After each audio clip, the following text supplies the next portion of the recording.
Un debate al que una persona va a intentar demostrar con datos aquello que anunció que iba a demostrar y la noticia que sale de ese debate es que se va a vender un edificio, es que no pudo demostrar lo que quería demostrar. Entonces, si tú vas a un debate con un objetivo, que es que le llegue a la ciudadanía certidumbre sobre determinadas cosas, y lo que le llega a la ciudadanía es que se va a vender un edificio en la calle José Fernández López, número 18, es que no has podido demostrar lo que ibas a demostrar. Eso es tan antiguo como la vida misma, más antiguo que el hilo negro. Se trata de distraer la atención. No faltaré nunca a ningún debate con el presidente cuando vayamos a hablar de los problemas de Extremadura. Para hablar de los problemas de Monago yo no me presto. Pero son sus problemas.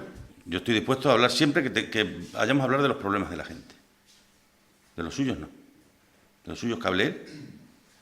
El sábado lo llamé, no estaba operativo el teléfono y le mandé un mensaje al que me contestó diciéndome que muchísimas gracias. Y le mandé un mensaje sintiéndome cerca del Monago persona, no del Monago político del que estoy a años 1000, pero del Monago persona sí. Así que en eso también faltó a la verdad.